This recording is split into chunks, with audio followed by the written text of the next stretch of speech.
సాధారణంగా ప్రతి ఒక్కరికి కూడా జీవితంలో ఏదో ఒక సమయంలో మోచేయి నొప్పి వచ్చేటువంటి అవకాశం ఉంది.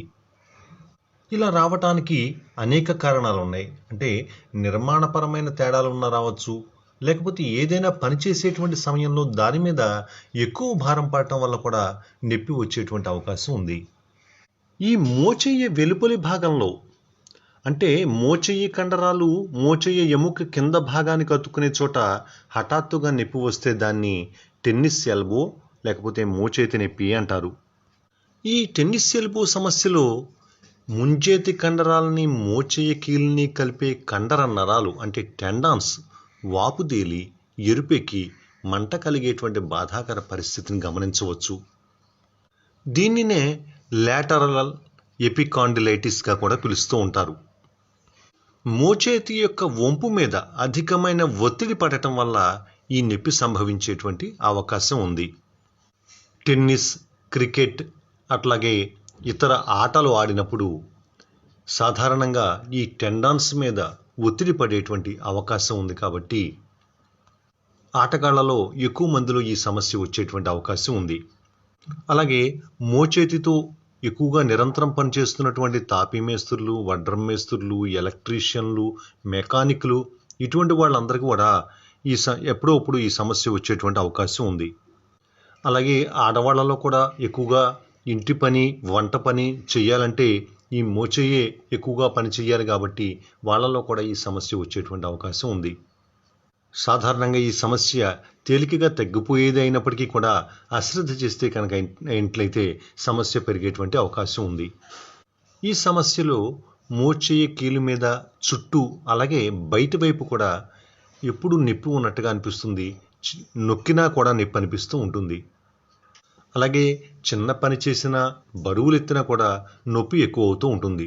అలాగే మోచేయి కీలు వాపుదేలటం కానీ లేకపోతే ఎరుపెక్కడం కానీ జరుగుతూ ఉంటుంది. ఒక్కోసారి పట్టు తప్పిపోతూ ఉంటుంది, అంటే లాస్ ఆఫ్ గ్రిప్ ఏర్పడేటువంటి అవకాశం ఉంది. జర్మనీకి చెందినటువంటి ఎఫ్ రుంగే అనేటువంటి వైద్య నిపుణుడు మొట్టమొదటిసారిగా దీన్ని 1873 సంవత్సరంలో దీని యొక్క స్థితి గురించి రాసి దీన్ని రైటర్స్ క్రాంప్ అని పేరు పెట్టారు. ఎక్కువగా రాత రాసే వాళ్ళలో ఈ ఇబ్బంది వస్తోంది అని చెప్పి దీన్ని రైటర్స్ క్రాంప్గా పిలిచినట్లుగా తెలుస్తోంది. తర్వాత దీన్ని వాషర్ ఉమెన్స్ ఎల్బో అని పిలిచారు.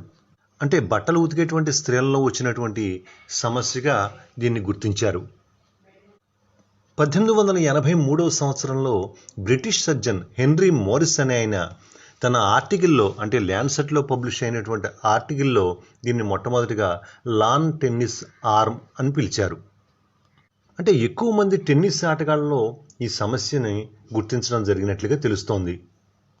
అదే సంవత్సరం అంటే 1883 సంవత్సరంలో హెచ్పి మేజర్ అనేటువంటి వైద్యుడు ఈ పదాన్ని లాన్ టెన్నిస్ ఆర్మ్ని లాన్ టెన్నిస్ ఎల్బోగా మార్చారు. అదే ఇప్పుడు టెన్నిస్ ఎల్బోగా పాపులర్ అయింది. ఏదైనా వస్తువుని పైకి తీసినా నొప్పి అనిపిస్తుంది. అలాగే చేతిని ముడిచినా నొప్పి అనిపిస్తూ ఉంటుంది.